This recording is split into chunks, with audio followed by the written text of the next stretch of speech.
naman si Joseph Scott Pemberton hinikayat ng kanyang abogado na tapusin ang pag-aaral sa Amerika at kumuha ng abogasya. Pero ano nga ba ang plano ng dating US Marine sa oras na siya ay makalaya na?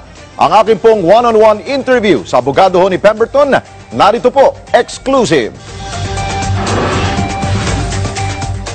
Saan mo na taong pananatili sa piitan sa loob ng Campo Aguinaldo ni Lance Corporal Joseph Scott Pemberton?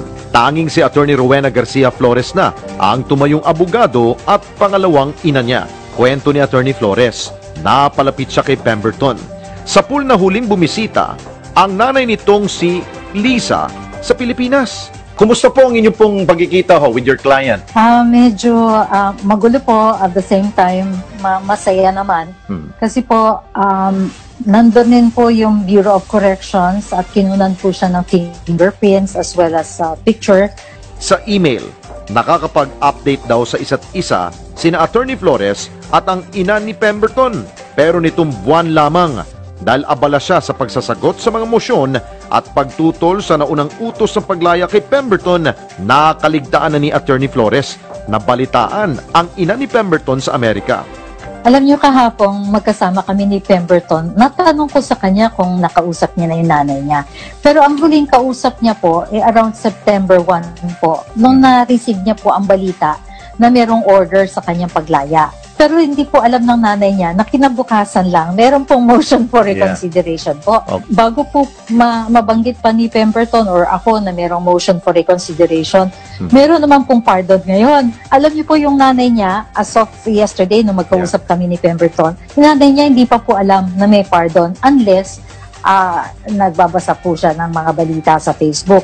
Ayon pa kay Attorney Flores, hindi niya nakakaligtaan pasalubungan si Pemberton sa kulungan, lalo na tuwing kaarawan ng dating marino. Mahilig siya sa mga potato chips po, peanut butter, tsaka yun pong sa ice cream naman po, ang paborito niya, cookie dough. At ang number 1 po niyang paborito sa lahat ay Oreo cookies. Dagdag pa ni Attorney Flores, marami raw plano si Pemberton ngayong nalalapit na ang pagiging freeman nito. Naikwento raw ng binata na dahil malabo na anya siyang bumalik sa pagiging sundalo, maaring pasukin ni Pemberton ang pag-welding o pagmamaneho ng heavy equipment sa Amerika. Ano po yung inyo pong lagi humpayo sa kanya? Sabi ko sa kanya, magtapos po siya ng college at kung maaari po, yung maging entrepreneur po siya at hindi empleyado. Kasi dahil po sa record niya ngayon, bihira na po makakatanggap po sa kanya. Sabi ko sa kanya, alam mo, bakit hindi ka kaya mag-abogado? Ayun. Siniguro naman ni Attorney Flores na bago umalis si Pemberton sa Pilipinas, mag-iiwan umano siya ng liham bilang mensahe niya sa mga Pilipino.